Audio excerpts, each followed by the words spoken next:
This special S-Class interview with Ted Raimi is brought to you by Gamefly. Ladies, fellas, are you living that couch life? The couch life sucks, but you know what it was awesome about couch life? That big TV you got down there, that's right, and your gaming console. Gamefly will make that couch life that much better. Basically what they do is they're a subscription service that will send to you a game or a movie that you have on a list. Basically, you get your game or your movie in, and when you're done with it, you send it back, and they send you another one. It's pretty awesome. They have over 8,000 new and used games. And say you play a game that you really like, and you want to keep it, you just pay a used game fee, and you keep it, and they'll send you the next game that's on your list. It's pretty epic. You can actually even play now without even a console. All you need is a smart TV, like say an LG Smart TV, or a Samsung Smart TV, or Amazon Fire TV. All those things will work, and you can stream movies through those devices. Right now is a great time to sign up for Gamefly because the holidays are upon us, and we all know that there's a bunch of really awesome games that are coming out, and they all cost a lot of money. Right now, I think we're all going to start playing Battlefield 1. That's what pretty much you, the listeners, asked us to play, so that's what we're going to do. So if you want to see us playing it, one of the best ways to do it is get the game through Gamefly and then squad up with us on Battlefield 1 and play some multiplayer with us. Also coming out soon is Titanfall 2, which I'm getting, Watch Dogs 2, that looks pretty epic. And so if you do us a favor, go to gameflyoffer.com/BTI, and the first month of subscription is on us. Pretty sweet, right? Once again, that's gameflyoffer.com/BTI for your first month of subscription for free. And now, on with the show. There is a story so strange in its implications that it defies ordinary classification. Blacker than black times infinity. Welcome to Blacker Than Black Times Infinity. I'm your host, Cthulhu's Prodigy. Alongside me, we have K0nus, Old Ninja, and Blue. And we have a special guest, an S-Class interview guest, the legendary Ted Raimi. How are you? I'm good. Thanks for having me on your show, guys. Oh, my God. It is a pleasure to have you. You've starred in so many epic things, but where we are enjoying you the most right now is on Ash vs. Evil Dead. So... Thank you. Thank you. It has been a wild ride so far. It's been crazy. It is, it's like, because I did this 30 years ago, and now I'm doing it again, guys. It's like it's the weirdest high school reunion ever. And you're getting paid. Holy shit. Except they pay you to go back to high school. That's right. Yeah, there you go. Well, you know what's great about the show is actually I've been going back and watching the old, Ash versus Army of Darkness and Evil Dead, and it's like they really used everything from the old ones. Like the car was the same, everything was the same. I was like, holy shit. Yeah, it's great. Yeah, it's crazy. Everything you see on the show is the show's supposed to take place in Michigan, but they shoot it in New Zealand. Mm-hmm. Yeah. Oh wow. So everything you see has been recreated there, and which is weird enough, but made doubly difficult by the fact that, we all take for granted in the States that, you drive on the right, there's the double yellow lines and the stop signs that are red with the octagon and all that stuff. But they don't have that stuff there. In other words, of course they have stop signs and dividing lines, but they all look different. And, of course, all the cars have the steering wheels on the other side because they drive on the left. Yeah. So it's crazy. So every car you see has to be imported into New Zealand and all kinds of stuff like that. So, everything's totally like a little Michigan that's been transplanted, 6,000 miles away. It is a mind fuck. That's amazing. That's crazy. Awesome. To even think about that, since it's a show that's based off a city in America that they have to import all the cars in there. That's crazy. Yeah, never thought about that. And I knew it was filmed in New Zealand. It just never occurred to me that you guys had to do all that stuff. That's fucking amazing. That is great. So on season 2 of Ash vs. No, I'm sorry. Go ahead. Oh, sorry. Sorry. Go ahead, guys. Sorry. I was just going to say, on season 2 of Ash vs. Evil Dead, you're playing the character Chet, who's, I guess, a Gulf War veteran, a man who enjoys himself some titty bars, and who may or may not have hired a transsexual prostitute? I mean, I don't really see what's so strange about any of that. I know, everyone's like, wow, you got this crazy character. I'm like, look, let's all face it. At one point or another, we've all been there. And hey, I ain't saying, I'm just saying. No, I'm just I'm not knowingly transsexual. Nothing's wrong with it. It's not Chet is a guy who is Ash's oldest best buddy. That's right. He lives in this little town, this fictional town called Elk Grove, Michigan. And Elk Grove is probably, for those who are Michiganders, is probably supposed to be somewhere, I would guess, south of the Leelanau Peninsula, if you're familiar with that area, Michiganders. The Yoopers. Maybe like west of Gaylord, so there you go. Look on a map. Fans, you can see where that town might be. Nice. But he's Ash's oldest buddy, and he's really the only guy who sticks by Ash, who doesn't think Ash is a terrible monster. Not a killer. In fact, he probably thinks that he did kill all of his friends when he was a kid, Ash, but Chet is such a loyal buddy that he doesn't really care. He's like, yeah, okay, sure you killed all your pals, but I'm going to stick by anyhow. And that's the kind of friend you want, But he is a burnout. He does drink. He does, make ketamine laced booze, concoctions for his buddies all day. So he's no one you want, your daughter dating. Yeah. Hold on. Speaking of drinking, unless you're like a really, really liberal dad, then maybe you would. But otherwise, keep Chet away from your daughter. That's what I would say. Nice. Yeah. Speaking of drinking, the pink fuck seems like the scariest drink of all time.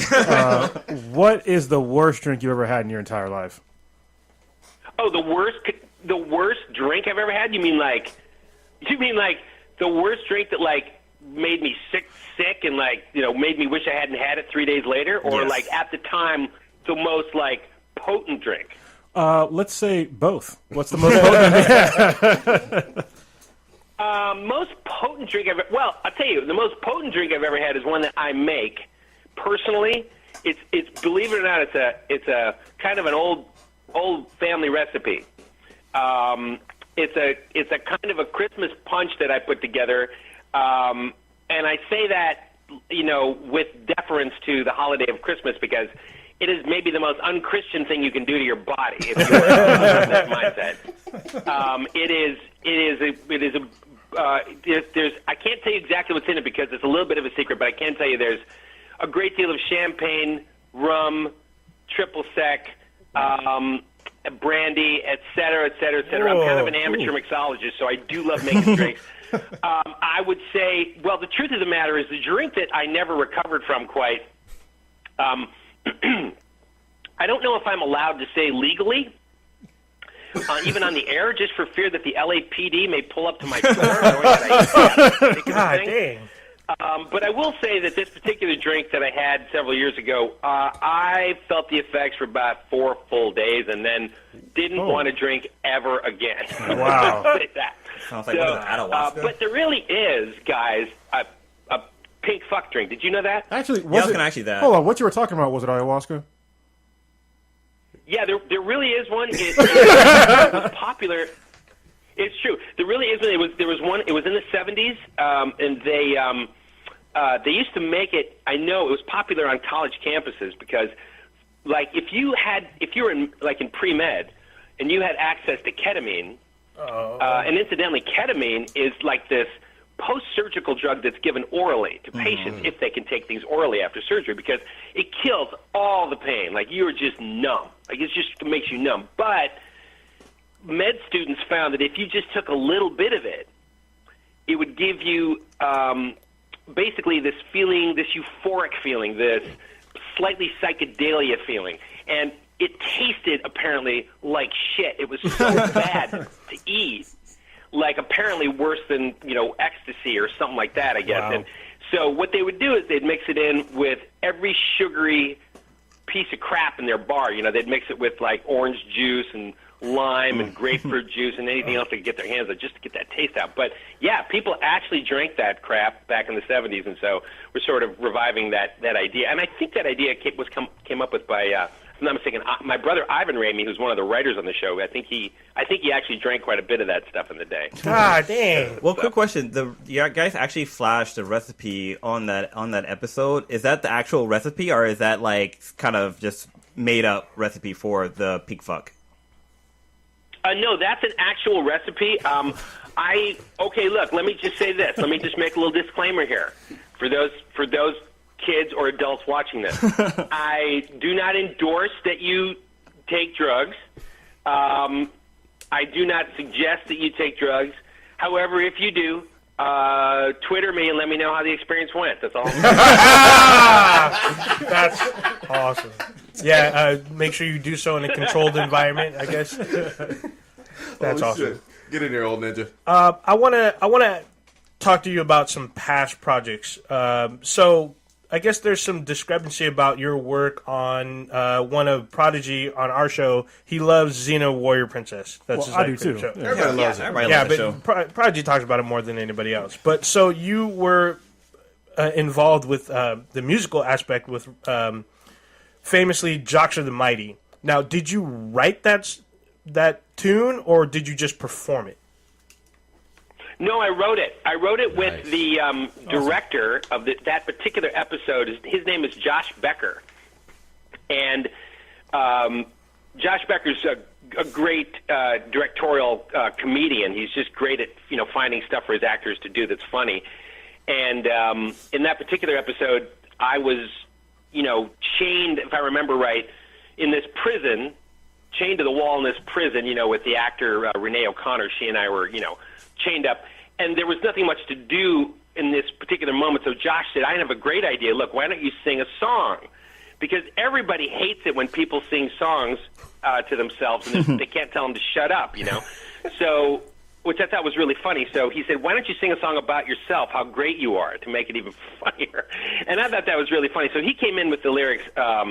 Josh had, I think he had writing wrongs and singing songs was Josh's line, and then I sort of came up with the rest of the lyrics and the melody, which was a kind of an amalgam, quasi ripoff of cartoon hero themes I'd seen as a kid, and that was it. And then Joe LaDuca recorded it on and that was the end. But that song has frickin' haunted me for a million years. I mean, I'm half sorry I ever sang it, because any convention I ever go to now, they're like, sing the Joxer song! Well, can you? And I'm like, No.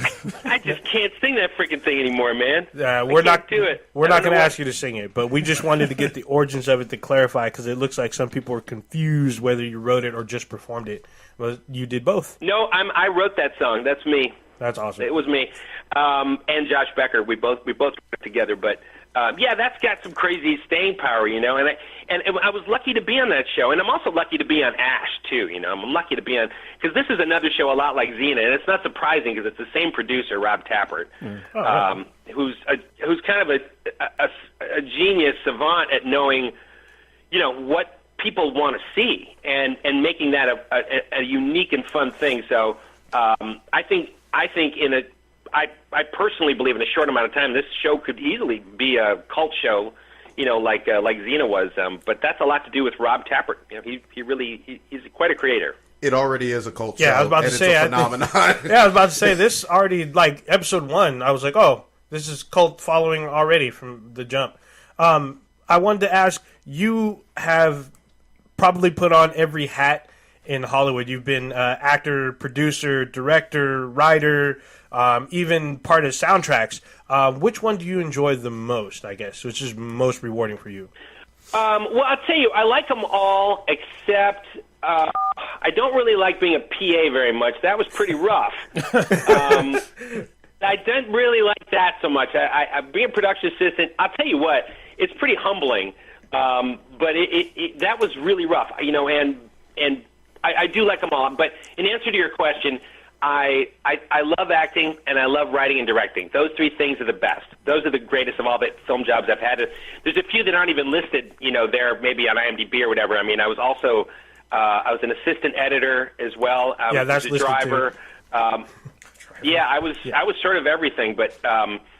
So I've sort of done it all. I mean, I haven't done post-production sound or special effects, but other than that, I think I've kind of hit them all. But yeah, that. And, when you're a PA, you really get a sense of what everything is about. So, like, if anybody out there is thinking of being in the film business, get a job as a production assistant. You will know every aspect of it, and you will get your ass kicked. There's no doubt about it. Like, Yeah.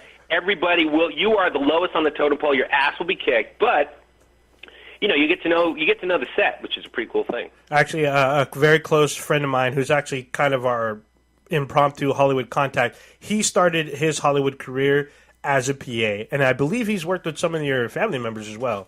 So he's had nothing but good things to say about you guys, so it's been great. Oh, that's cool. Thank you, man. Thank you him so much for me. It was, it's pretty humbling. They'll knock you down. Like you're pretty much in tears all day. You watch what's happening on set. Like you see the producer getting pissed off. He yells at the director. The director gets pissed off. He yells at the actors. The actors get pissed off, and they yell at their assistants. Their assistants yell at you. And then you turn around and you have no one to yell at, so you yell at the checkout guy at the supermarket. Why not? Well, Drake said you got to start from the bottom. Yeah. Hey, so question. Oh yeah, I did that.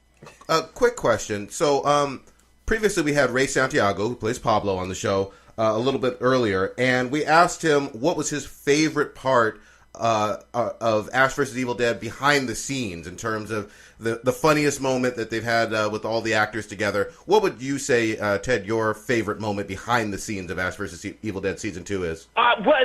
There's two. I mean, there's two moments.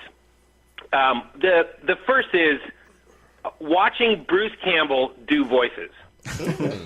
Bruce, has a litany of voices that he loves to do, and his mind is just like that. Bruce is he's a highly intelligent, highly creative guy, and when the camera stops rolling, he'll just start doing voices, and it's hilarious to listen to. He will do Bruce will do, say, he'll do Ronald Reagan, or he'll start doing John Wayne. He'll do Cary Grant, he just won't stop doing them, and it's amazing to do. And the other thing I love watching is watching, in a similar fashion, Dana DiLorenzo imitate people on set. Like, she's got this sort of crazy ability. It's like some kind of savant ability. Whoever walks on set, who starts talking, she will just turn around and quietly just completely do their voice to me, or Bruce, or Ray, and it just cracks us up. It's hilarious. It's some, I don't know. She's like, whatever, she's like, Terminator, 2, that his voice, Christina Loken, just totally takes on the voice and the whole figure and all that stuff. It's pretty amazing. But that, yeah. And those guys too are Dana and Ray, the new generation. They're amazing because I say this all the time to people, but it's true. When you have new people in Ash, a show that really requires you to balance horror and comedy right in the middle there, it's so tricky that it's so easy to goof it, even if you're a great actor. And those guys can do that trick. Do you know what I mean, fellas? Oh, yeah. Those two actors really know how to toe that line, and it's so hard because you go a little bit to the right, and nothing wrong with it, but you get Tucker Dale versus Evil or whatever, and you go to the left, and it's just standard horror. Yeah. But right in the middle there, those guys toe that line, and it's amazing. I'm really lucky to be with those two. I feel very blessed. Since Ched and Ash are childhood friends, how do you think Ched will handle the Evil Dead if he was the one that read from the book Necronomicon? From Necronomicon. Wait, sorry. Can you ask that again? Sorry, it was a little bad connection there. So what'd you say, fellas? I said you and Ched and Ash has been friends since childhood. How do you think Ched will handle the Evil Dead if he was the one that read from the book Necronomicon? Oh, you want to know? How would Chet handle it? Yes. Yeah, like if he was Ash. If he was the hero of the story. Oh, so if Chet... wait, I'm just trying to figure this out now. If Chet were the star? Yeah. If Chet was the one that read from the book. That's easy. Chet, you'd watch... Well, it would be entertaining for Chet, but not the audience. You'd watch Chet drink a gallon of ketamine and pass out. That's all. And just watch the world go away. Yeah, he's too much. He's sort of useless. I mean, he's useful with Ash around, I'm guessing, but I wouldn't trust Chet with the fate of the world for anything, man. I mean, Chet, anybody's better than Chet. You know what? I wouldn't have Chet sweep out my freaking garage, man. He'd be tripping on ketamine in about 5 minutes. He'd be like, dude, sweep the garage. I'll get to it, man. Hang on. He'd just be chugging it. And All right. So on this season of Ash vs. Evil Dead, we saw some really incredible vehicular stunts. Can you tell us what it was like acting through some of those scenes? Because, they look really good on screen. Did you? I'm sorry. We got such a bad connection. I'm so sorry, fellas. Can you repeat that question? It's okay. So on this season, we had a lot of really incredible vehicular stunts. Can you tell us what it was like to act during those stunt scenes? Oh, the stunts, yeah. It's amazing. We have an incredible stunt team down there. First of all, start that question out. Answer that. My stunt guy, Tony, first of all, that does all my stunts, is mind-blowingly adept at just doing great falls, flips, rolls. I'm so lucky to have him. I didn't do any of those stunts. That's all him. And another guy named Raicho, who is Bruce Campbell's stuntman, does all of Bruce's stuff. So, I mean, we may seem really, crazy, tough guys, but we're really not. And although, to be fair, Bruce Campbell does do some of his own stunts, including, amazingly, that roll you saw up on the Delta, where he comes at the Delta and the Delta hits him and he rolls up onto the windshield. That was all Bruce Campbell doing that stuff. Oh, wow. Crazy. Probably the insurance company that let that was happen. him. Damn, that's cool. Okay. Yeah, damn, it was crazy, and it just blew my mind. I was like, what the fuck are you doing, dude? You are going to break your back. But he's so physically fit. That guy is just a fit guy, and so that is pretty amazing. And the other thing Bruce does is those power slides that he learned from William Shatner. Like when he pulls that Delta in and goes, wah, pulls that car up there. He's doing that himself. That's not a stunt driver. It's crazy. Wow. I've actually heard him during interviews talk about how he learned how to do power slides from William Shatner. Yeah, like he learned it from the old cop show he did. I mean, that must have been a crazy. I mean, can you imagine that session? It would have been like, "Now, Bruce, let me show you how to do a power slide." Kind of gearing you. I mean, how can when Captain Kirk wants to tell you something, you shut up and you listen. I guess that's probably why he learned how to do that. I don't know. Yeah, like how do you say no to Captain Kirk? Like it's kind of tough. No alien chick could. Oh, that's kind of true. Hey, so typically a lot of your characters die horrific deaths. Chet is still alive right now, but do you think that he is a little apprehensive about just how real shit is getting with Bale or Ball and everybody right now? In terms of his own mortality? Yes. Oh, hell yes, he's afraid. Oh, you better believe he's afraid. And look, I mean, statistically, you're right. Statistically, I die in almost every single thing I've ever done. If you go back into my career, I don't know why people love killing me so much. They do. It's kind of twisted, but they do. And so just based on the law of averages, you could guess that I may die in this show.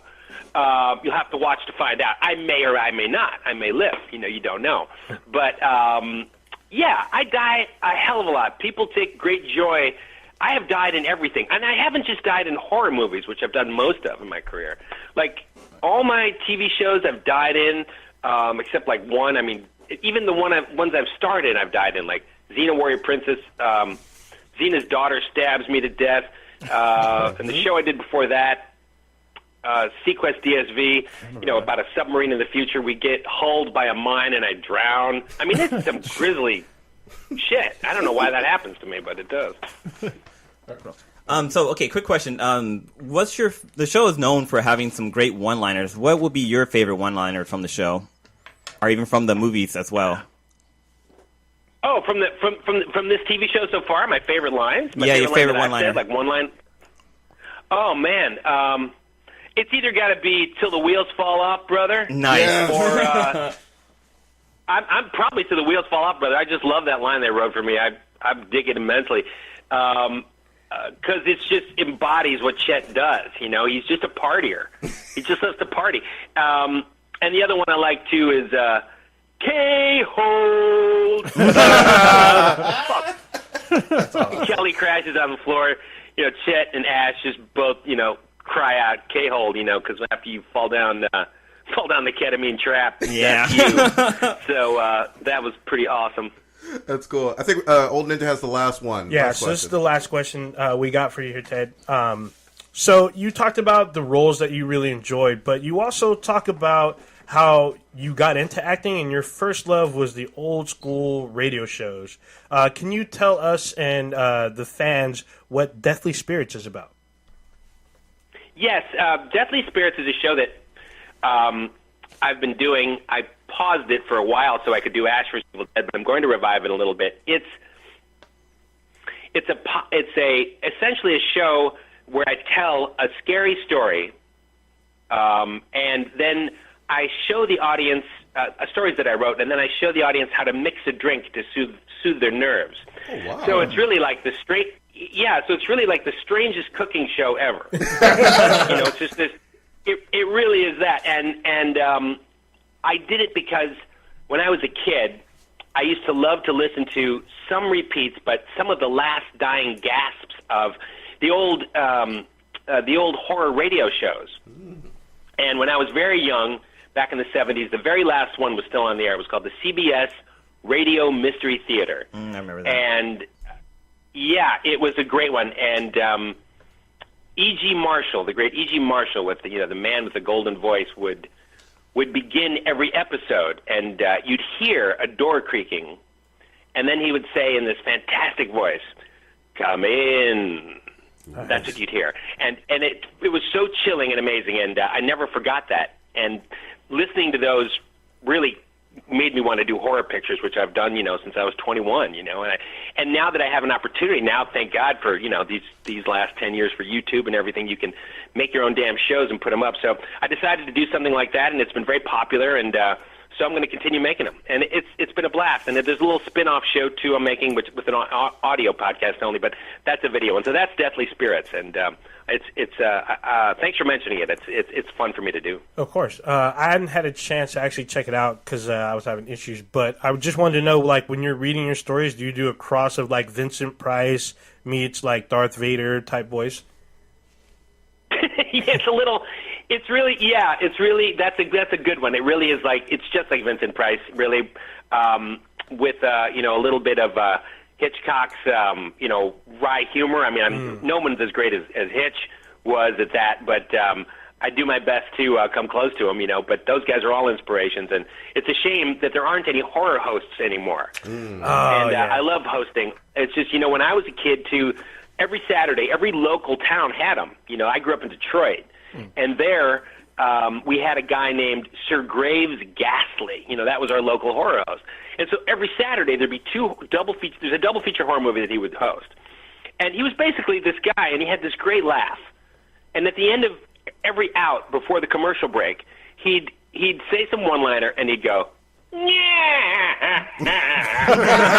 That's what he would do. That's awesome. It was so hilarious, and he got away with it. I'm like, who can get away with that? Like, it's not what they teach you in acting class to do. Like, they teach you to be real and genuine and stuff. And it was guys like that, guys like E.G. Marshall, guys like wild guys who would break boundaries that I was most inspired by. And look, one of the biggest derisatory remarks I always get from critics when they don't like me is he's really big, he's too big. Ted Raimi he's too many faces, he's too goofy, rubber face, and all that stuff. And I look at that as a compliment because I am just as big as I feel I need to be and no bigger, but critics don't often think that. But I don't care. The fans seem to dig it, and that's all I care about. Bruce Campbell has a very complimentary backhanded compliment to give me every time. And he says, I like acting with Ted Raimi because he makes me look subtle. Wow. That's perfect. Thank you so much, Ted. Where can folks find you, like on Twitter, and what hashtag should we use? And what can you also mention the how to get the Stars app so people can catch up on Season 2 of Ash vs. Evil Dead? Absolutely. So first of all, anyone who wants to follow me, I am Ted Raimi across the board at Twitter, Facebook, and Instagram. It's very easy to find me. And yes, please download the Stars app. For those of you who are cheapskates, you get a month free. So go do that because then you can watch all of Ash. And if you're super duper cheap, you can cancel. But it is true; it's cheaper than a 6-pack. So go get that damn app because they have everything. Ash, they've got 1 billion movies on there. It's a pretty awesome network. So go do that. Hell yeah. Oh, and you have your website too, is that correct? What's that? What'd you say? You have your website as well, is that correct? Oh, yeah, definitely. Yeah, that's easy too. Ted Raimi also. Can't miss it. Nice and I don't easy. know how I got my name and everything. I got so lucky. Yeah, I you got didn't have super to do, lucky. Yeah. Got a unique thing there. Yeah. Yeah. Thank you so much. Yeah, We so appreciate. Oh, go ahead. Thanks, you guys. It was a blast talking to you, and I'm a big fan of your podcast. So thanks for having me on. Thank you. Thanks, Ted. We're gonna use that soundbite. Thank you. Love you. Thank you, man. Bye, guys. Thank you. Take care.